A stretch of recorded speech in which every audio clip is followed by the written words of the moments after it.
This is Coogan Cassis for IFL TV. We're inside the Matchroom HQ here in Brentwood in Essex. With me, fresh from the marathon on Sunday. Not fresh from the marathon. You look alright to me. So you came in to interview my old man, and now I'm just an afterthought, really. Well, Who else can I interview? You've interviewed the gardener,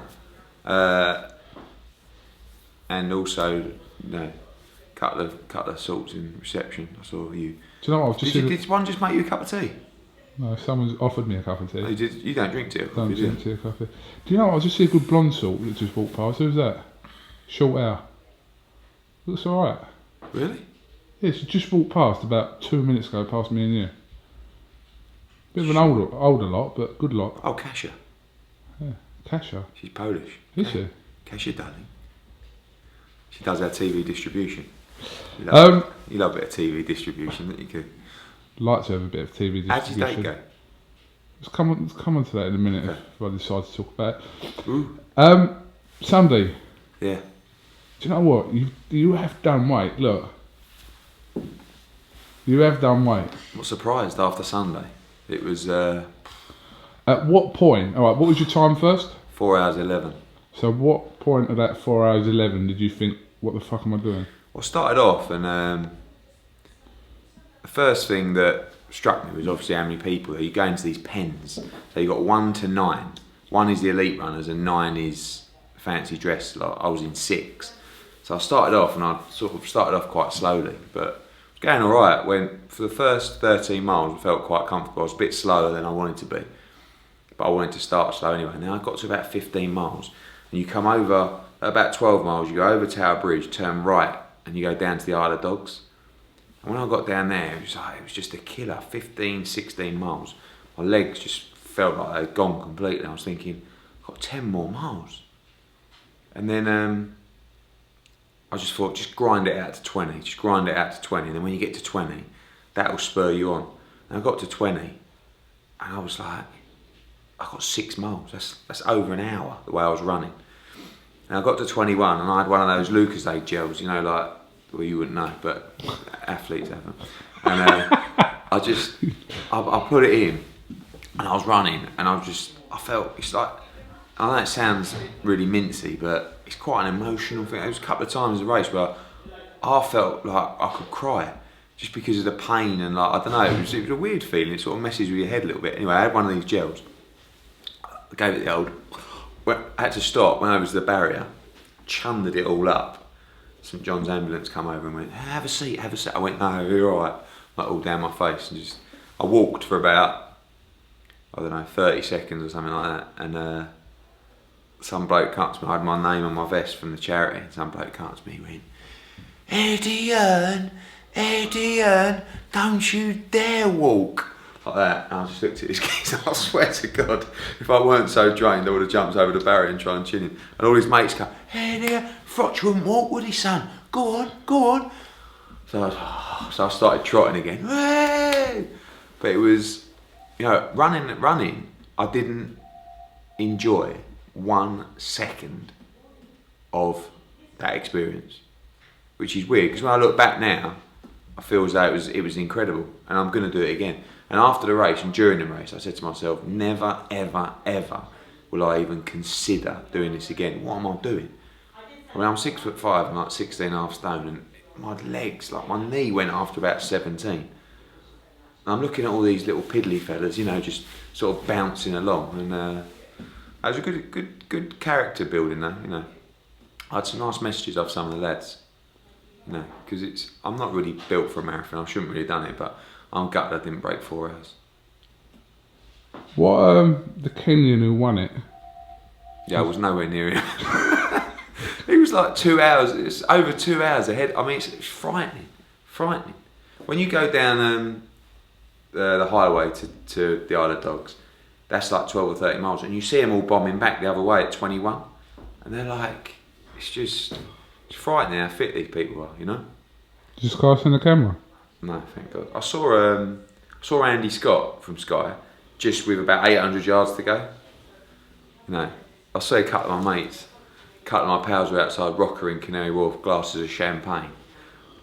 Go on, son! You look over him and you think, and I just looked half dead. They all phoned me after, they all worried about me. After the race, I was in a bad way. Like, as I went through the thing, it was like, you know, because just legs were just. Because you didn't send a tweet out for quite some time after. You know what? I left my phone in the car at home because I didn't want to be dealing with it. I was gonna send some tweets out while I was running, like 5 miles. Selfie. You should have sent a selfie while you were running. I don't know if you saw it, but my charity vest was like purple. I just looked like a giant Ribena grape. It was just. I looked. Can you send me a picture? Have you got a picture of you? Yeah. Can you send it to me so I can put it in right now, so people can see what you look like as an athlete? Not an athlete. I got, you know. You do ask yourself a lot of questions, even at 4 hours 11. But it was times in that where I thought, oh, it was horrible. It was a horrible experience. But I don't know why. Something in me wants to do it again. I just don't know. I think a lot of it is because I've got, you know, in reasonable shape. Have you ever done the half one? Never a half road race. You know, a mistake I made was I'd only done 18 miles. I think I'd done one close to 19. 19 to 26 is a whole nother world out there, you know. As you know, Cook.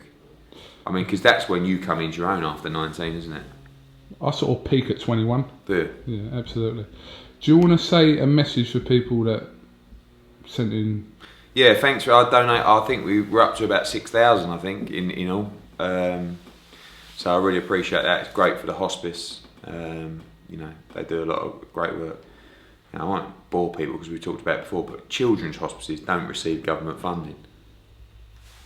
Hospices for those who are older do, and you know, anyone with kids, myself, knows that if you got that kind of news, you'd need support. And these hospices are incredible places, you know.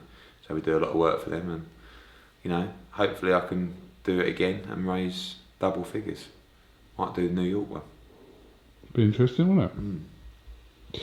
All right. I'm not going to mention that sport you're involved in. Boxing. Well, tomorrow, just to let everyone know, tomorrow, 12 o'clock at the town hall in Manchester, the final pre-fight press conference, and then the weigh-in open to the public, 1 o'clock at the town hall on Friday.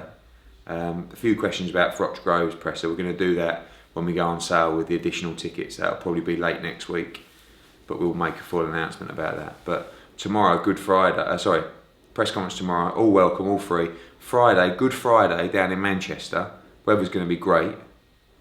Come down to the weigh-in. Do you think they'll allow us to give out free beers at the weigh-in? Oh, just do it anyway. Pay the fine. License. Do it anyway and pay the fine. Right, man. How did you get on down the copper box on Saturday? It's alright. So a few of the boys lost on the bill. It's a bit unfortunate, but yeah. It's alright. No, listen, they were match tough. Tough fights. You know, Kamitsky's a tough fight for Buglioni. Yeah. He fought one of your bills against Martin Murray. So. It's one of those interesting ones, isn't it? It's a bit like, you know, Buglioni's shown so much promise. Do you put him in with it? Is that the right fight? You know, if he's good enough, it looks like brilliant matchmaking. But unfortunately, he wasn't good enough, and it looks like a nightmare. Do you know what I mean? It's a bit like Callum Smith. If I put him in with, you know, someone like Kamitsky, which I probably will look to do now, maybe Callum's not good enough. You just don't know, do you? I mean, it's all very well beating these lower level guys, but then you once you've got to be good enough to step up, and until you step up, you just don't know.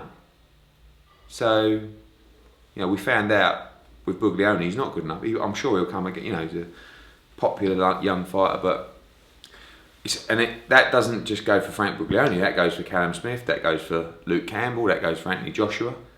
You know, it's all about timing and hoping that they're good enough. So, all right. Well, we shall see you tomorrow. So, how did you get on with your date? I don't really want to talk about it.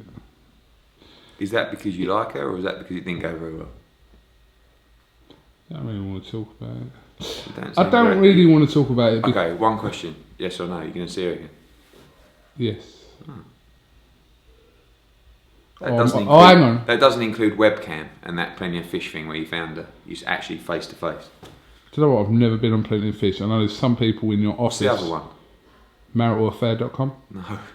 The other one that they all go on. But there's a few people in your office that are already, Winkle, so- yeah. But what's the other one they go on? I don't know. What It's is another it? like it's a dating web, but it's not. I think it's more of a like just not dogging, but like no, but it's mad. People say, "Oh, I met her on so and so, and we just met up and went out." It's quite well known. I don't know what it is, but no, I may have already seen her in that time again. So you asked if I'm going to see Would her you go again. on Plenty of Fish or anything like that? Or Do you know what? This is true. If I've never, I'm too frightened to put my picture on it. To be honest with you, I would just imagine loads of I'm people going to being go on on there it. this afternoon and put your picture on there. Don't do that. Oh, right. Someone's got to do it now, you know. But all right, listen. There's enough parody accounts. You've got about 20 parody accounts now. I've got 12. Have you? Yeah. There you go. Can't you do anything about that? No, that's great. It means that Means at least what? people are thinking about you. All right, Eddie. We'll catch All up right, with you tomorrow in Manchester. Thanks for talking to Look forward to it. IFL Well on TV. Saturday night. Definitely. Just a quick one. Luke Campbell off. Yeah, it's been difficult. I mean, his father's been diagnosed with cancer a while ago now, and obviously it's a personal thing. It's not, obviously, people moan on Twitter, and it's been difficult because obviously if they knew the reason, they'd understand, but it's because it's so personal. I wanted him to want to tell people rather than me just issuing a statement saying. So I spoke to him yesterday. I said, look, what do you think about putting a statement out and letting people know? Because otherwise, this has been going on for a while, and he's unwell. His father, he's not well at all, and there's pressure on when's he coming back. So I said, look, no pressure. Let people know the situation. It's up to you. You can't. This is you're going to have a fight. You can't fight if you're not ready to fight. And with all this going on, he's just not ready to fight. So bring on Sam Higginson. Good move. Good fire. Good move. All right, we'll go into depth about this show tomorrow at Look the forward press to it. conference. Coon Cassius, Eddie the athlete Hearn for IFL TV.